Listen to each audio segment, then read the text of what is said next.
All right, welcome to this explainer. Today we're diving straight into a truly wild 100-person social experiment that is basically going to force us to completely rethink everything we know about human endurance. We're looking at what happens when you strand two massive, completely opposing groups of people right in the middle of the unforgiving wilderness. We're trying to answer one big question. Is survival actually about physical skills and technical know-how, or does it really just come down to mental fortitude and community? And just to make absolutely sure everyone is highly motivated, there's a massive prize on the line. $250,000. I mean, that is an incredible, life-changing amount of money waiting at the very end of this challenge. The rules say that whichever team has the most members remaining when help finally arrives gets to split that entire $250,000 pot among themselves. So because we're talking about a genuinely life-changing payout, the stakes and the pressure are incredibly high right from minute one. So the core of this whole experiment is a deliberate, extreme mismatch. You've got 50 seasoned, hardcore survivalists. These are people who literally spend months in the woods just for fun, pitted directly against a team of 50 everyday amateurs who freely admit, they probably aren't cut out for the wilderness. On paper, it sounds like the most predictable contest in the world, right? But as we're about to see, the results completely flip our expectations of what it actually takes to survive when things get tough. The mechanics of the game were kept brutally simple. Step 1, endure the elements and survive. Step 2, outlast the other team to win the cash. And Step 3, and this is the big one, if you break, if the cold or the hunger or just the sheer misery becomes too much to handle, all you have to do is light your provided flare.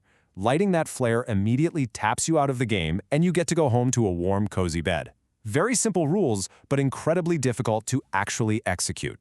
From the very beginning, these two teams were given drastically different starting conditions. The blue team, our 50 experts, were handed basically just raw materials, like a tarp and some rope, meaning they had to build labor-intensive debris shelters totally by hand.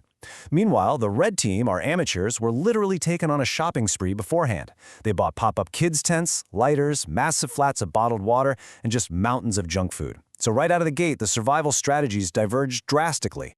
So picture this. You've got the amateurs sleeping in relative comfort and the experts sleeping on the cold, wet ground in half-finished natural shelters. And that leads us to a massive twist of irony on night one. Despite their immense combined knowledge of the outdoors, the experts suffered the first casualties. It's crazy. The freezing wet ground proved to be too much, and the very first two people to light their flares and tap out were seasoned professionals who basically succumbed to physical ailments and sheer exhaustion. Over those first few days, the paths of the two teams wildly diverged. While the experts spent their early days carefully constructing massive, insulated shelters to prep for future rain, the amateurs, well, they essentially threw a giant party. They spent their first 40 hours completely binging through their store-bought snack supply in this totally delusional state of positivity. But obviously, party mix doesn't last very long when you're feeding 50 people.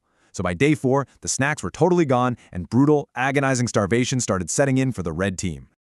At this point, the massive gap in technical ability became super obvious. The blue team experts were thriving logistically. I mean, they successfully turned the surrounding forest into a literal grocery store, foraging for roots, beets, and apples, hiding caches of food all around the woods, and building these intricate fish traps. Meanwhile, the amateurs had absolutely zero food left, just empty bags of chips, and they were tragically trying to catch fish using literal pieces of trash tied to a string. But here is the thing.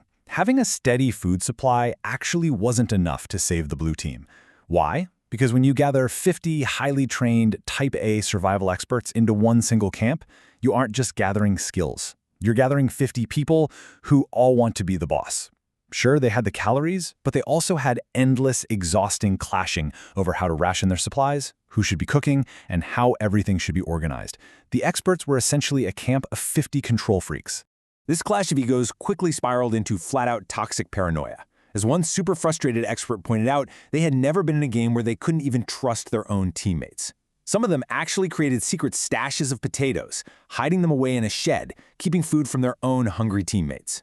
This intense infighting caused a massive wave of self-eliminations. These experts weren't leaving because the wilderness beat them, they were leaving because they literally couldn't stand each other anymore. Over on the red team, though, a completely different social dynamic was taking shape. Extreme starvation basically forced the amateurs into profound community sharing. They engaged in strict community rationing. If they found a single apple, they figured out how to split that one apple among everyone who was hungry. They quickly realized that their only path to keeping people from lighting those flares was to share the suffering equally and just maintain group morale at absolutely all costs. When you stack these two camps up against each other, a really clear pattern emerges. The blue team definitely had the skills, but their strategy of hoarding led to rock-bottom morale, making their own egos their absolute biggest threat. The red team, on the other hand, had zero skills, but their strategy of equal sharing kept their morale impressively high. Their sole enemy was an empty stomach. The experts were busy fighting themselves, while the amateurs were fighting the elements together.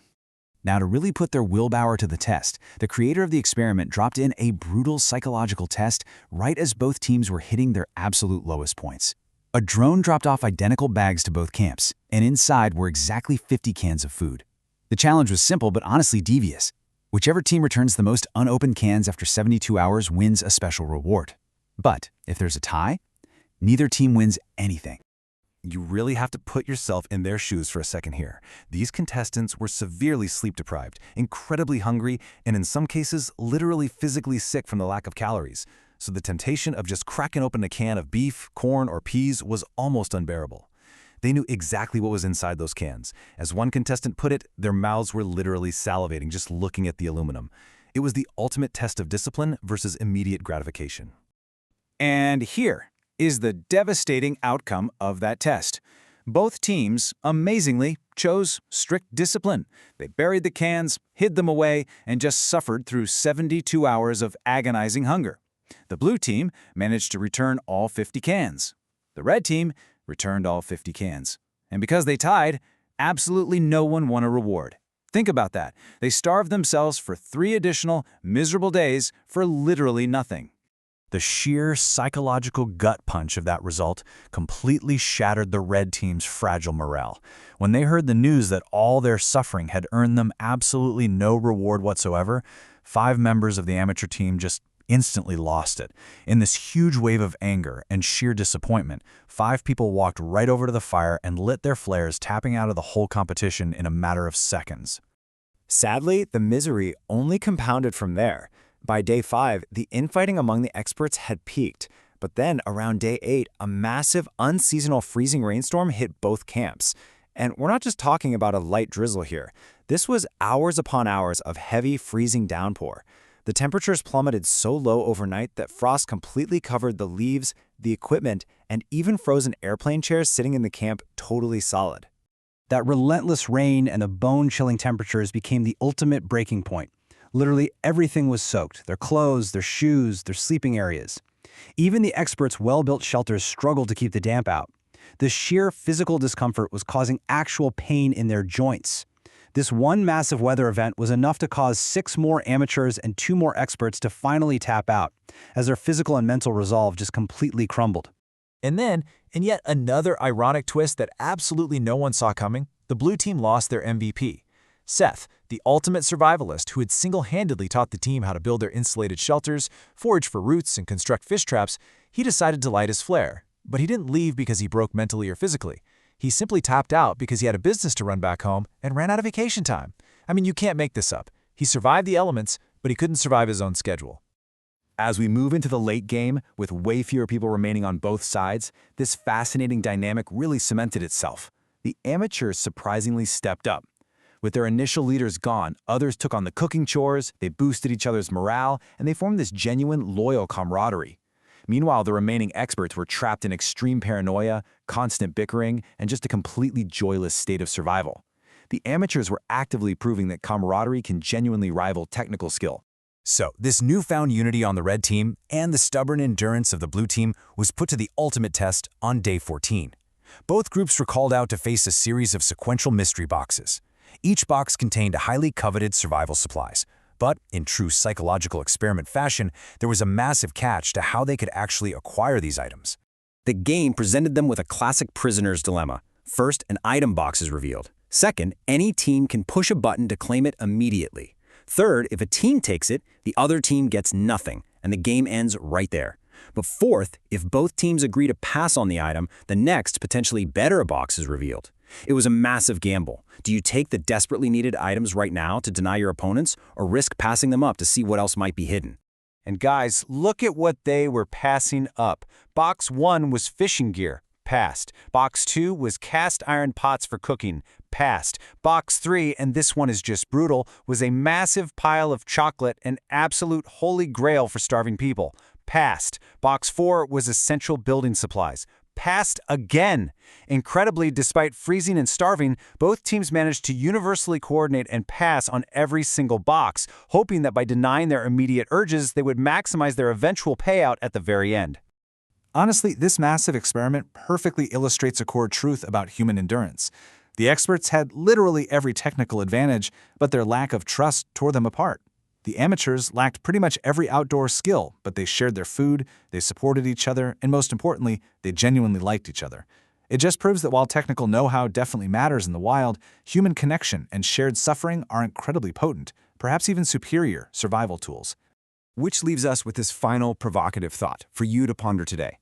If you were dropped into the freezing wilderness tomorrow and the elements totally turned against you, is it better to have all the answers or just a team that truly has your back? Thanks so much for joining me on this explainer. I really hope it gave you something interesting to think about.